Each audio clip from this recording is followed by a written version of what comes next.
소명이라는 제목으로 말씀을 나누고자 합니다. 세계적으로 유명한 일본의 소설가 중에 무라카미 하루키라는 분이 있습니다. 그분이 쓴 원큐 84라는 소설이 있는데, 이 소설에는 부모가 하는 일에 심한 부끄러움을 느끼는 자녀들이 등장합니다. 그들 중에 한 명은 아버지가 일본 방송국에 수신료를 징수하는 사람이라서 부끄러운 어린 시절을 보냈다고 합니다. 아버지가 하는 일은 수신료를 내지 않는 집을 찾아가 돈을 받아내는 일이었습니다. 이렇게 아버지가 찾아가면 대부분 온갖 상소리를 들어야 합니다.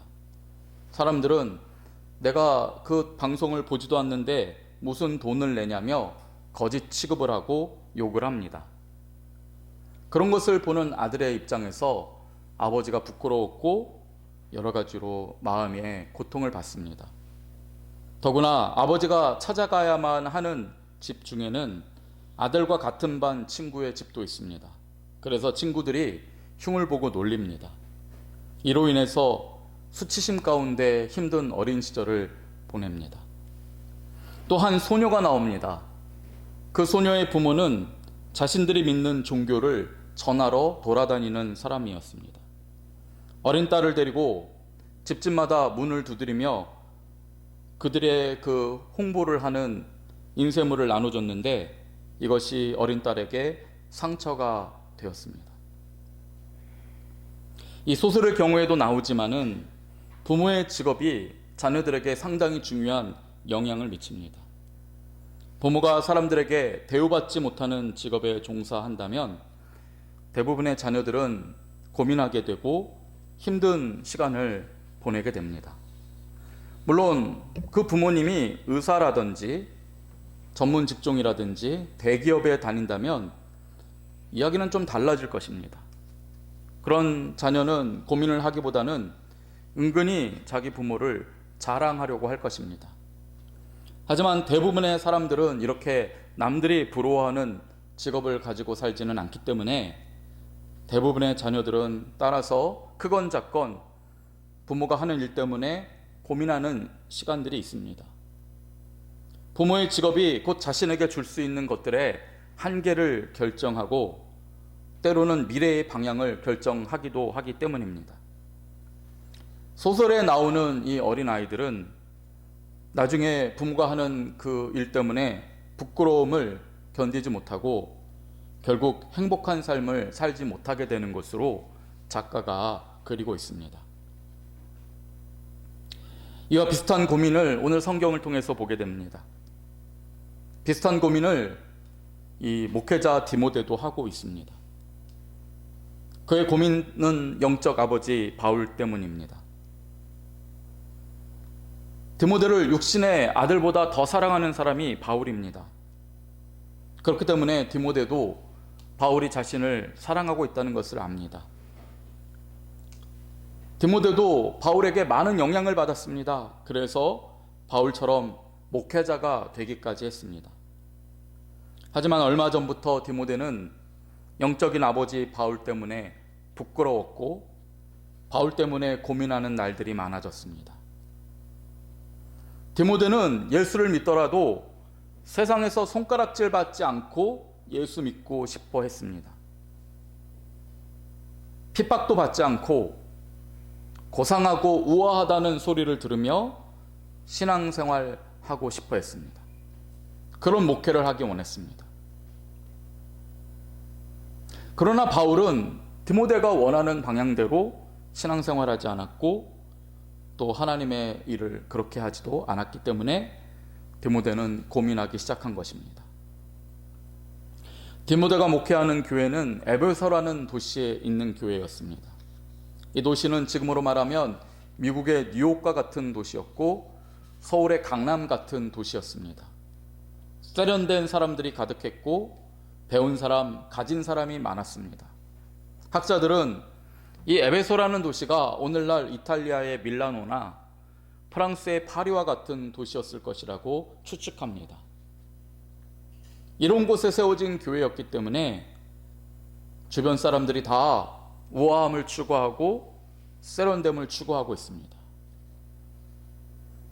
처음에 에베소의 교회가 세워졌을 때에는 바울이 이 교회를 세웠는데요, 그때는 에베소 교회가 결코 세련되거나 우아함과는 거리가 멀었습니다. 그때 복음을 전했을 때 교회에 나온 사람들은 대부분 노예나 또는 사회의 하층민들이었습니다. 그렇기 때문에 교회가 가난했고 배운 것이 없고 힘없는 사람들이 모인 곳이어서 절대로 우아할 수 없었습니다. 세련될 수 없었습니다. 하지만 그 사람들이 믿음을 따라 기도하고 주님을 사랑하니 하나님께서 복을 주십니다.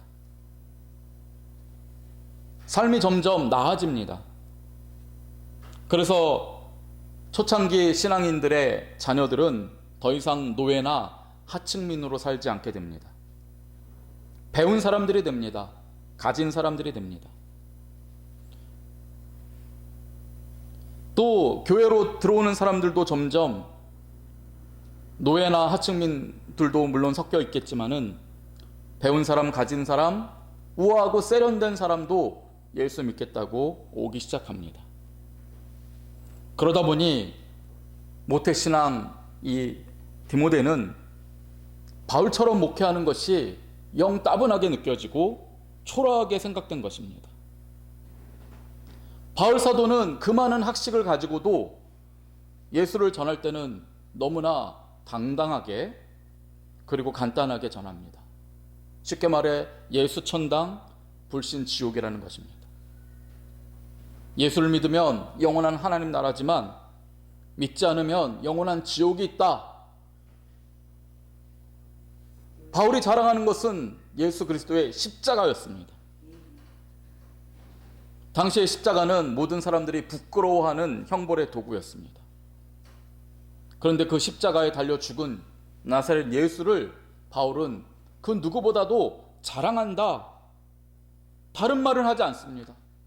그것이 복음의 핵심이고 그것만이 유일하게 의지할 수 있는 소망이라는 것입니다. 그러나 디모데는 점점 생각이 달라집니다. 그때는 교회가 작았고 믿는 사람들이 배운 것도 없고 가진 것도 없는 사람들 뿐이었지만 지금은 다르다는 것입니다. 배운 사람도 있고 세련된 사람들도 있는데 그들에게는 순수한 복음 외에 또 다른 무엇이 필요하지 않는가, 그런 생각을 가지고 있었던 것입니다. 물론 바울이 선교하고 다니는 곳들은 여전히 선교의 불모지였습니다. 에베소 같은 선교의 불모지의 교회를 세운 뒤에 바울은 또 다른 선교의 불모지들을 쫓아다녔습니다. 그렇기 때문에 바울의 사역에는 늘 놀라운 기적이 일어나고 있었습니다. 가난하고 병든 자들이 뜨거운 마음으로 교회로 오게 되었고 그곳에서 눈에 보이는 하나님의 역사가 일어났고 은혜가 일어났었습니다.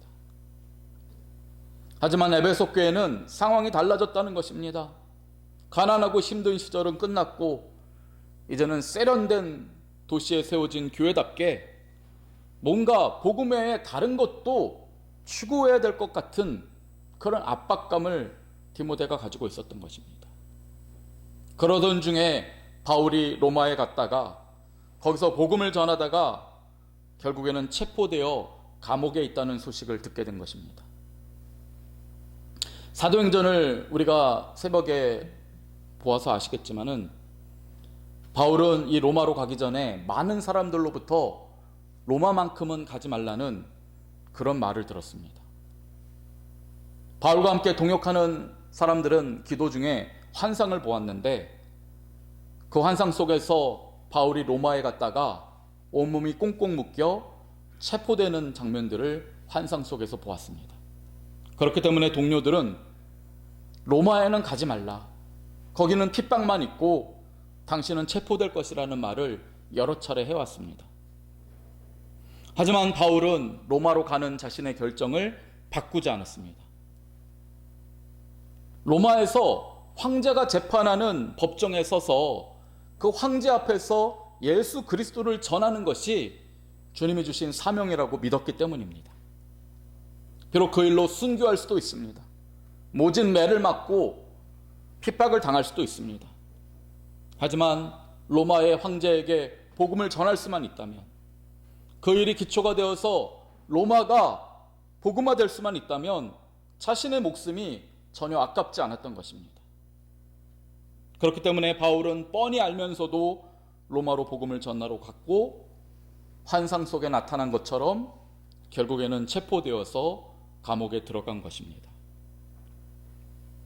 디모데가 이 소식을 들었을 때에 그는 한편으로는 안타깝고 슬픔이 북받쳤을 것입니다. 바울 사도는 영적인 아버지입니다. 육신의 아버지보다 자기 자신을 더 사랑합니다. 그런 아버지가 복음을 전하다가 감옥에 갇혔다고 하니 슬픔과 안타까움이 그의 마음을 채웠을 것입니다. 하지만 디모데의 마음 안에는 또 다른 마음이 있었는데, 그것은 바울에 대한 짜증과 분노였을 것입니다. 바울이 지금 감옥에 갇힌 것은 바울이 자초한 일이기 때문입니다. 주변 사람들이 그렇게 말렸는데도 바울은 여전히 예수천당만 외치고 불신주옥을 외치느라 세상 사람들과 대적관계가 되었습니다.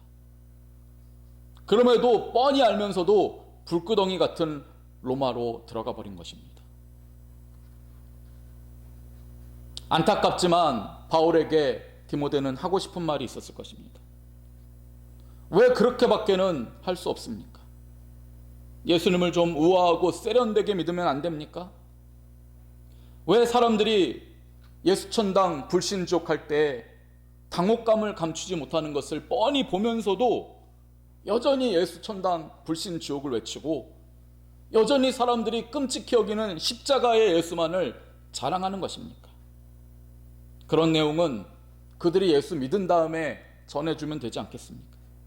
믿음 없는 사람들은 아무리 말해도 이해하지 못하는 그 말을 왜 그렇게 하고 왜 스스로 감옥에 갇히게 된 것입니까? 성도 여러분, 우리도 이런 고민에 빠질 때가 있습니다. 분명히 우리가 복음을 전해야 하는데 어떻게 전해야 하는 것입니다. 우리는 믿음의 선배들이 남겨준 유산을 통해서 지금 편안히 신앙생활을 하고 있습니다. 이 땅에 복음이 처음 들어왔을 때 많은 신앙의 선배들이 바울처럼 예수 천당을 외치다가 순교했습니다. 서울의 양화진이라는 곳을 가보시면 절두산 성지가 있습니다. 절두산이라는 뜻이 무엇입니까? 잘려진 머리로 생겨진 산이라는 뜻입니다. 얼마나 많은 사람들이 예수를 믿는다는 이유 때문에 그곳에서 목이 잘렸는지 그 머리가 산처럼 쌓였다고 해서 절두산입니다. 그 뜨거운 신앙, 그 순교하는 신앙을 바탕으로 해서 오늘 저희들이 예수를 믿고 있습니다. 제가 어릴 때만 해도 신앙생활 한다고 남편에게 매를 맞았다는 권사님도 있었고, 군대에서 예수 믿는다는 것 때문에 고참에게 맞아서 고막이 터진 집사님도 있었습니다. 그런데 그때를 생각해 보면 성도님들의 믿음이 뜨겁고 순수했습니다. 하지만 지금 편안히 신앙생활할 수 있는 이때는 디모데와 같은 생각을 품은 사람들이 참 많습니다. 손에 물 한 방울 안 묻히려고 하고 부끄러운 일은 전혀 당하지 않으려고 하고 우아하고 세련되게 세상 사람들 앞에 자랑스럽게 예수 믿으려고 하는 그런 사람들만 많은 것입니다. 오늘 디모데후서를 보면 바울은 이러한 디모데에게 다음과 같이 말합니다. 너는 내가 우리 주를 증언함과 또는 주를 위하여 갇힌 자 된 나를 부끄러워하지 말고 오직 하나님의 능력을 따라 복음과 함께 고난을 받으라. 부끄러워하지 말라고 합니다. 영적인 아버지인 바울이 복음을 전하기 위해서 예수천당 불신족 외치고 다니는 것도 부끄러워하지 말고, 그렇게 복음을 전하다가 세상 사람들의 손가락질을 받고 체포까지 되고 감옥에서 오늘 내일 죽을 날을 기다리는 것도 부끄러워하지 말라, 그렇게 말합니다. 왜 그렇습니까? 하나님 나라의 일을 하려면 가장 기본적으로 부끄러움을 감당해야 하기 때문입니다. 부끄러움을 감당하지 못하고 하나님의 일을 할 수가 없는 것입니다. 바울은 한술 더 떠서 뭐라고 말합니까?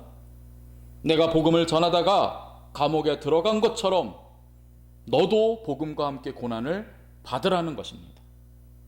너도 나처럼 단순하고 순수하게 복음을 전하다가 세상 사람들의 미움을 받고 감옥에 들어가라는 말입니다. 손가락질을 좀 당해보라는 것입니다.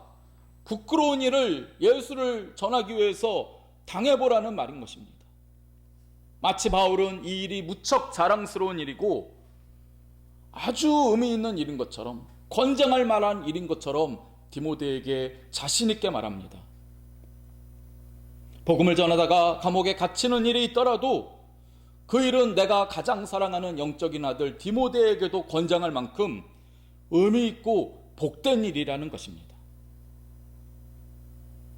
그러면서 9절을 보면 바울이 다음과 같이 말합니다. 하나님이 우리를 구원하사 거룩하신 소명으로 부르신 것은 우리의 행위대로 하심이 아니요 오직 자기의 뜻과 영원전부터 그리스도 예수 안에서 우리에게 주신 은혜대로 하심이라 말씀하고 있습니다. 여기서 중요한 단어가 나옵니다. 소명이라는 단어입니다. 헬라어로 클레시스, 불러내다라는 뜻입니다. 하나님께서 우리를 불러내셨다는 것입니다. 어릴 적 학교 갔다가 집에 오면 친구들이 부릅니다. 경민아, 놀자. 그러면 나와서 놀지요. 이게 소명입니다. 불러내는 것입니다. 하나님께서 우리를 불러내셨다는 것입니다. 죄악과 어둠의 땅에서 살다가 하나님이 무엇인지도 모르고 영원히 산다는 것이 무엇인지도 모르고 그저 하루하루 내 삶의 안정과 만족만을 위해서 살던 사람들을 하나님께서 부르셨다는 것입니다. 거룩한 일을 하기 위해서 부르셨고 하나님 나라를 주시기 위해서 불러내셨다는 것입니다. 이 말씀에서 교회라는 헬라어 에클레시아라는 단어가 나왔습니다. 밖으로 불러낸 사람들의 모임이라는 뜻입니다. 죄악을 먹고 사는 사람들 가운데에서 주님께서 이 자리에 앉아있는 저와 여러분을 불러내신 것입니다.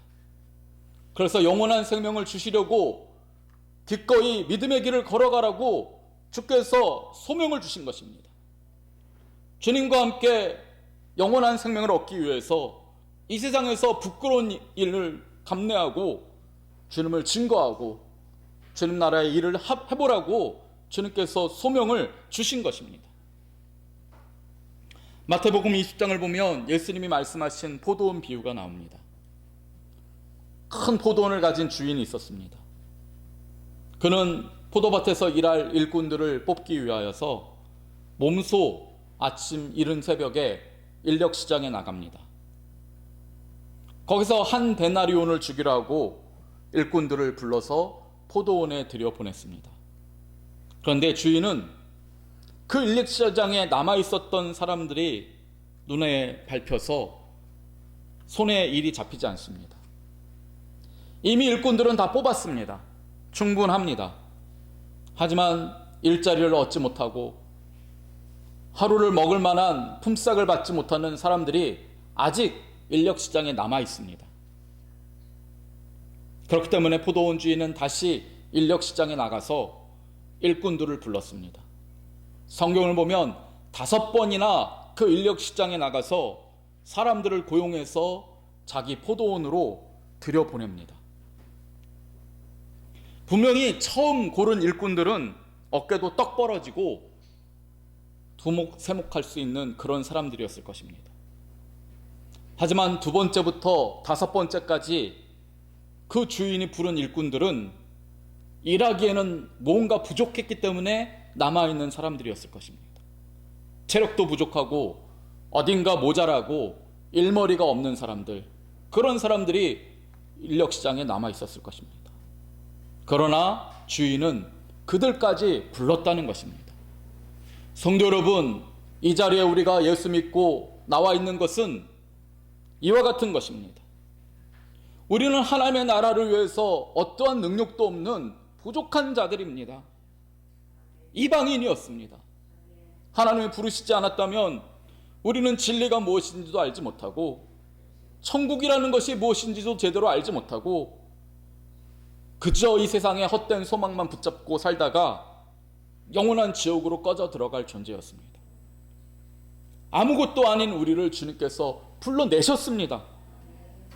하나님의 일을 좀 하다가 영원한 하나님 나라의 일꾼으로 영생을 얻으라는 기회를 주님이 주신 것입니다. 바울은 하나님께서 이렇게 우리를 거룩하신 소명으로 불렀다라고 말합니다. 그 소명을 따라 일하는 것은 언제나 부끄러움이라고 하는 것을 감당하는 것입니다. 일을 열심히 해보면 알죠. 일의 기본은 순벌을 걷어붙이고 부끄러움을 무릅쓰고 하는 것입니다. 왕년에 내가 사장이었는데 하면서 그것만 생각하는 사람은 은퇴하고 나서 도저히 경비원으로 일할 수 없습니다. 한때는 사모님 소리 듣는 나였는데 하는 그런 사람은 부끄러워서 남의 집에 가서 가사 도우미로 일할 수 없습니다. 아니, 무슨 일이든 다 마찬가지입니다. 대기업에 들어간 사람이라도 그가 낙하산 인사로 처음부터 간부가 되지 않는 이상은 말단부터 일을 시작해야 되는데 그때는 부끄러움을 잊고 겸손히 배우고 성실히 일에 전념해야 일할 수 있는 것입니다. 모든 일에는 부끄러움을 감내하는 그런 기본이 있는 것입니다. 예수님이 말씀하신 포도원 주인도 주인이지만 부끄러움을 감당하고 일꾼들을 불러내었다는 것을 생각해 보면 알 수 있습니다. 자기 밑에 사람을 통해서 일꾼들을 고용할 수도 있습니다. 하지만 이 포도원 주인은 추운 새벽부터 뜨거운 볕이 내려지는 시간과 황혼이 지기 전까지 직접 일꾼을 고용하기 위해서 발벗고 나섰습니다. 그런 것을 보면 이 주인은 직접 포도나무를 심고 거름을 주고 벌레를 잡는 일도 직접 해본 사람일 것입니다. 그는 채통이나 우아함을 생각하지 않습니다. 일이라고 하는 것을 위하여서 기꺼이 부끄러움을 감당하는 적극적인 일꾼이었던 것입니다. 우리 하나님이 그러셨다는 것입니다. 하나님의 그 위대하심과 하나님의 그 거룩하심에 걸맞는 자를 선택했다면 우리는 도저히 선택받을 수 없습니다. 심지어 저 타락한 천사까지도 우리를 선택하신 하나님을 볼 때에 우습게 생각하고 하나님을 대적하지 않았습니까? 그 모든 부끄러움을 무릅쓰고 하나님께서 저와 여러분을 선택해 주신 것입니다. 바울은 본문 10절에서 예수 그리스도에 대해서 다음과 같이 말합니다. 우리 구주 예수 그리스도의 나타나심으로 말미암아 나타났으니 그는 사망을 패하시고 복음으로써 생명과 썩지 아니할 것을 드러내신지라 말하고 있습니다. 주님도 하나님의 소명을 받은 뒤에 이 땅에 오셔서 우리를 구원하시기 위해서 부끄러움을 개의치 않고 일하셨습니다. 종이 되어서 우리를 섬기셨습니다. 그리고 사람이 가장 부끄럽게 죽는 것으로 알려진 십자가형을 당하셨습니다. 한 오락이 남김없이 발가벗겨지셨습니다. 그 벗은 몸에 채찍을 맞으셨습니다. 손가락질을 당하셨고 침뱉음을 당하셨습니다. 비참하게 죽기까지 하셨습니다. 그 부끄러운 일, 하나님이 맡기신 그 일을 개의치 않고 온전히 감당하심으로써 주님이 맡기신 일을 통하여 하나님께는 영광이요 우리에게는 영원한 생명의 길을 열어놓으신 것입니다. 그러므로 바울은 이 주님을 생각하며 본문 11절에서 다음과 같이 말합니다. 내가 이 복음을 위하여 선포자와 사도와 교사로 세우심을 입었노라. 이로 말미암아 내가 또 이 고난을 받되 부끄러워하지 아니함은 내가 믿는 자를 내가 알고 또 내가 의탁한 것을 그날까지 능히 지키실 줄을 확신함이라 말하고 있습니다. 주께서 맡기신 이 사명을 이룰 때에 부끄러워하지 않는다는 것입니다. 왜냐하면 바울이 믿는 그분 예수 그리스도를 알기 때문입니다. 주님이 마가복음 8장에서 뭐라고 말씀하십니까? 누구든지 이 음란하고 죄 많은 세대에서 너희가 나와 내 말을 부끄러워한다면 나도 아버지의 영광으로 거룩한 천사들과 다시 올 때에 그 사람을 부끄러워하리라 말씀하고 있습니다. 바울이 주님을 부끄러워하지 않고 자랑스럽게 전할 때에 주님도 그를 부끄러워하지 않고 자랑스럽게 여긴다는 것입니다. 성도 여러분, 지금 우리는 너무나 쉬운 신앙생활을 하고 있는지 모릅니다. 아무것도 부끄러워할 일이 없는 우아하고 세련된 모습으로만 살아가려고 하는지도 모르겠습니다. 그러나 그래서는 안 됩니다. 세상과도 친하고 예수님도 믿을 수 있는 방법은 세상에 없습니다. 우아하고 세련된 신앙은 진짜 신앙이 아닙니다. 하나님의 일을 하려거든 부끄러움을 감당해야 합니다. 주님이 우리에게 주신 소명은 언제나 내 자신은 잊고 하나님만을 자랑하고 하나님만을 바라보며 달려가는 삶인 것입니다.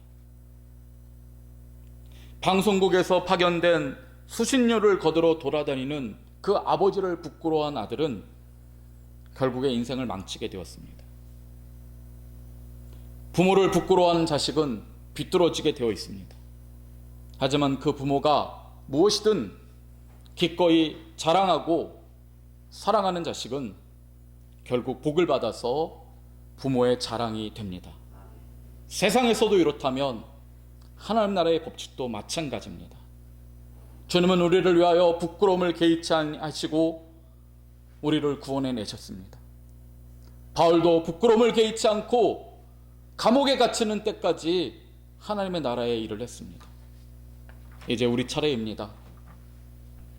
우리가 복음을 부끄러워하지 않고 주님이 주신 소명을 따라 복음을 증거하는 삶, 사람들을 섬기는 삶, 예수를 드러내는 삶을 살아가기를 바랍니다. 그래서 주님께서 저 하늘나라에서 우리를 기꺼이 자랑스럽게 환영해 주시는 그날이 오게 되기를 주님의 이름으로 축원드립니다. 아멘. 기도하겠습니다.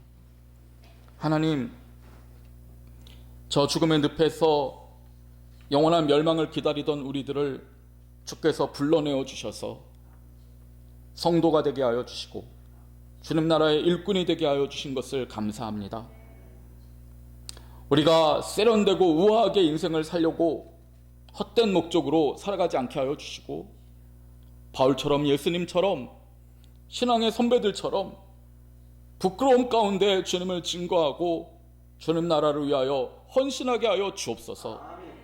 그리하여 주님 나라에서 자랑스럽게 여기는 주의 자녀들 되게 하여 주시고 영원한 승리를 거머쥐게 하여 주옵소서.